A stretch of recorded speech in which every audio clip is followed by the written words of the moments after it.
뜨거운 여름, 시원한 바람과 같은 하나님 말씀으로 행복한 시간 되십시오. 안녕하세요 성도 여러분, 7월 23일 화요일 말씀 묵상 시작하도록 하겠습니다. 오늘 함께 묵상할 말씀은 열왕기하 15장 3절에서 5절까지의 말씀입니다. 다 함께 읽겠습니다. 아사랴가 그의 아버지 아마샤의 모든 행위대로 여호와 보시기에 정직히 행하였으나 오직 산당은 제거하지 아니하였으므로 백성이 여전히 그 산당에서 제사를 드리며 분향하였고 여호와께서 왕을 치셨으므로 그가 죽는 날까지 나병 환자가 되어 별궁에 거하고 왕자 요담이 왕궁을 다스리며 그 땅의 백성을 치리하였더라. 아멘. 오늘 저희들이 방금 읽었던 이 본문을 함께 읽으시면서 좀 당황스럽다 라고 느끼셨던 분들이 계실 수도 있을 것 같습니다. 왜냐? 무언가 조금 이 앞뒤가 안 맞는 것 같아 보이기 때문입니다. 오늘 본문은요, 남유다의 왕 아사랴 왕에 대한 말씀인데 이 아사랴에 대한 설명이요, 조금 이상합니다. 보통 열왕기서를 읽다 보면요, 열왕기서에 대해서 이 왕들이 항상 거론되면서 그와 함께 항상 거론되는 것이 있습니다. 무엇이냐? 그 왕이 좋은 왕이었는지 혹은 나쁜 왕이었는지 좀 뚜렷하게 나옵니다. 근데 오늘 본문의 아사랴는 어떻습니까? 3절에는 분명히 이렇게 쓰여 있습니다. 아사랴가 그의 아버지 아마샤의 모든 행위대로 여호와 보시기에 정직히 행하였다라고. 여기까지 보시면 어떻습니까? 좋은 왕입니까? 나쁜 왕입니까? 좋은 왕인 것처럼 보입니다.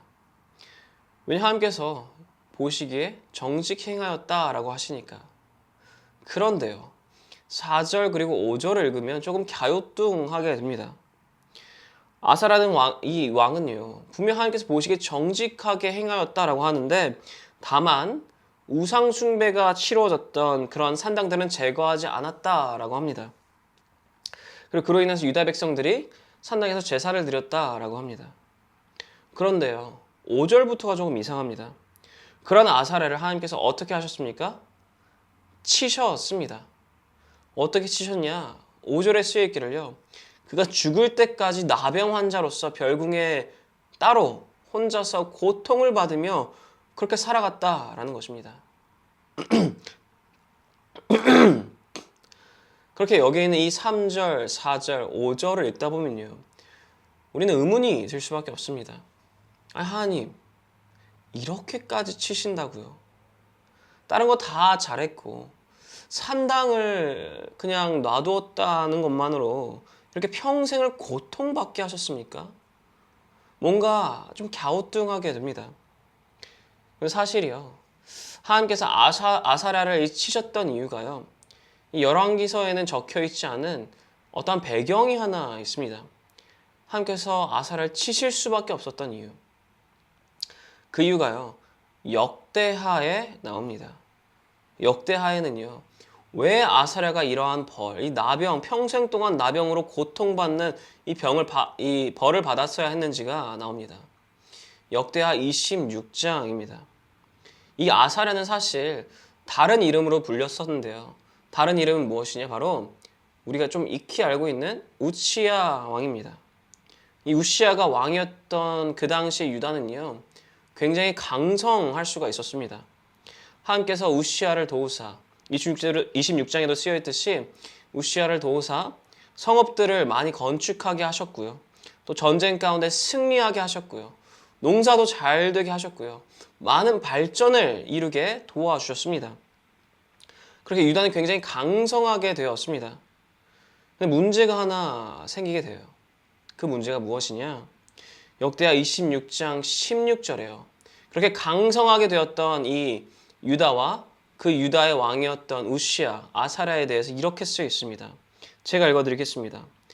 그가 강성하여짐에 그의 마음이 교만하여 악을 행하여 그의 하나님 여호와께 범죄하되 곧 여호와의 성전에 들어가서 향단에 분향하려 한지라. 아멘. 우시야 왕이요, 강성해지자 교만에 빠졌다라는 것입니다. 교만에 빠져서 자신이 한 것, 하나님께서 도우셨던 그 모든 일이 다 내가 이룬 것처럼 되어버린 것입니다. 그렇게까지 가자 하나님께서 제사장들에게 맡겼던 일을요, 그 일까지 자신이 해낼 수 있다라고 생각했나 봅니다. 그렇게 제사장의 일까지 자신이 하려고 하다 보니 그 당시 제사장들이 그러한 우시야 왕을 막으려 했습니다. 하지 말라라고. 그래서 그 제사장들에게 우시야 왕이요, 화를 내었습니다. 그리고 그 순간 하나님께서 우시야 왕을 치십니다. 우시야 왕이 나병에 걸리게 하시고요, 그렇게 평생 동안을 나병으로 고통을 받게 하십니다. 그 모든 시작이 무엇이라고요? 그의 마음이 교만하게 되었기 때문입니다. 교만 때문이다라는 것입니다. 이 교만이라는 죄가요, 하나님께서도 보시기에 너무나도 싫으신 그러한 죄악이며, 또한 우리에게도요, 이러한 교만은, 이 교만이라는 것은 너무나도 위험한 것이다 라는 것을 알려주고 있다라는 것입니다. C.S. 루이스가 썼던 순전한 기독교에는요, 교만에 대해서 한 챕터를 다루게 되는데, 거기에는 이 교만에 대해 이렇게 말을 합니다. 가장 큰 죄악이다 라고. 더 나아가 이렇게까지 말을 합니다. 음란, 분노, 탐욕 등과 같은 그러한 죄는요, 교만에 비하면 너무나 사소하다고까지 말할 수 있을 정도로 교만은 큰 죄이다 라고 말합니다. C.S. 루이스만 교만에 대해서 이렇게 강력히 얘기한 것은 아닙니다. 과거의 유명한 신학자들, 그냥 이름만 대면 알 법한 그런 신학자들도요, 모두가 다 한 목소리로 교만에 대해서 이렇게 말합니다. 교만이야말로 죄악의 핵심이자 근원이다 라고 말을 합니다. 왜냐? 교만이 우리를 다른 죄악으로 다 인도하기 때문입니다. 교만이 우리를 음란으로, 교만이 우리를 분노로, 교만이 우리를 탐욕으로 인도한다라는 것입니다. 왜 이렇게까지 교만이 우리에게 위험할까요? 그 이유는요, 교만이라는 그 죄의 근원에는요, 비교와 경쟁이 심어져 있기 때문입니다. 경쟁하느라, 그리고 비교하느라요, 하나님을 바라보는 게 아니라 사람들의 눈치를 살피기 시작합니다. 그러면서 그러면서 자랑하는 것입니다. 주님, 제가 저 사람보단 낫지 않아요? 주님, 제가 저 사람보단 지금 잘하고 있습니다. 그래서 그 교만을 더더욱 유지하기 위해서 우리는 어떻게 행동하기 시작합니까? 나 자신을 포장하기 시작합니다. 여기 있었던 이 우시야 왕같이 이것도 내가 했습니다. 저것도 내가 했습니다. 내가 이렇게 대단합니다. 내가 저렇게 대단한 사람입니다. 그리고 그와 함께요, 나 자신을 포장하면서 다른 이들은요, 폄하하고 정죄합니다.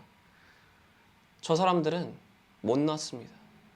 저 사람들은 저들이 한 것은 별거 아닙니다. 그러다 보면 어떻게 됩니까? 하나님과 나와의 관계가 깨어지고요, 이웃들과의 관계가 깨어집니다. 예수님께서 말씀하셨던 우리에게 제일 중요한 계명, 하나님 사랑, 이웃 사랑을 우리는 도저히 이 교만이라는 죄 때문에, 이 교만 때문에, 비교와 경쟁하는 것 때문에 실천하지 못하게 된다라는 것입니다. 그렇게 하나님께서도요, 이 교만이라는 죄에 대해서는 좌시하지 아니하신다라는 것입니다. 우시야가 죄악에 빠지자마자, 이 교만이라는 죄에 빠지자마자 가만히 놔두시지 않으셨습니다. 철저히 벌하셨고요, 철저히 치셨다라는 것입니다. 사랑하는 성도 여러분, 그렇게 우리는요, 교만을 조심해야 합니다. 하나님께서는 절대 우리에게 쟤보다 잘해라, 얘보다 더 잘해라, 쟤는 이만큼 했으니 너는 이만큼 해라 라고 하시는 분이 절대 아닙니다. 1달란트를 준 자에게 5달란트를 요구하시는 분이 아니다 라는 것입니다. 하나님께서는 우리를 비교하시고 경쟁시키시는 분이 절대 아닙니다. 그저 우리가 각자의 분량대로 최선을 다하기만을 원하십니다. 이 사람보다 더, 저 사람보다 더 하며 비교하고 경쟁하다 교만에 빠지는 것이 아니라 오히려 겸손함으로 나의 최선을 다하기를 원하시기만 한다라는 것입니다. 그분이 바로 하나님이십니다. 그러한 하나님을 신뢰하시기 바랍니다. 다른 사람보다 더 잘하길 원하시는 분이 아니라 그저 내가 가진 바 최선을 다하기를 원하시는 분. 그리고 그렇게 교만이 아니라 겸손함으로 다른 이들에게 곁눈질하는 것이 아니라 오직 하나님만을 바라보며 주님께 최선을 다하며 나아가시는 모든 성도 여러분 되시기를 축원합니다. 기도하겠습니다. 하나님 아버지 감사드립니다. 주님께서는 우리를 비교하지 아니하시고 경쟁시키지 아니하시고 그저 우리가 하나님만을 바라보고 하나님만을 의지하며 하나님께 최선을 다하기만을 원하시는 분이심을 믿습니다. 주님, 이제 더 이상 우리가 다른 이들 곁눈질하며 비교하며 정죄하며 폄하하며 아니 어쩔 때는 나의 자신을 포장하며 교만에 빠져 살아가는 것이 아니라 주 안에서 주님만을 바라보며 겸손함으로 주님께 최선을 다하며 이렇게 주님께 주시는 은혜와 감사함 속에서 기쁨과 평온을 누리며 나아가는 모두 될 수 있도록 인도하여 주시옵소서. 감사드립니다. 이 모든 기도 살아계신 예수 주 그리스도의 이름으로 기도드렸사옵나이다. 아멘. 화요일 기도 제목으로 기도하기를 바랍니다. 첫 번째로 다 함께 기도하였으면 하는 것은 교역자분들의 가정과 사역을 위해서 기도해 주시기 바랍니다. 교역자분들께서 성령 충만함으로 말씀을 준비하시고 그렇게 사역을 감당하실 수 있도록, 그리고 교역자분들의 가정과 그분들의 자녀들을 주님께서 지켜주시도록 기도해 주시기 바랍니다. 두 번째로 다 함께 기도하였으면 하는 것은 화요 중보기도 모임을 위해서 기도해 주시기 바랍니다. 이 화요 중보기도 모임이 성령 충만한 기도 모임이 될 수 있도록, 그리고 이 중보기도 모임을 통해서 이 주님의 교회가 영적 동력을 얻어 힘차게 나아가는 그런 2023년이 될 수 있도록 기도해 주시기 바랍니다. 그리고 마지막으로는 선교사님들을 위해서 기도해 주시기 바랍니다. IT의 박동환 선교사님, 우즈벡의 강세르게 이산 선교사님, 러시아의 김성종 선교사님, 이분들의 사역과 이분들의 가정을 위해서 다 함께 기도해 주시기 바랍니다. 다 함께 기도하겠습니다.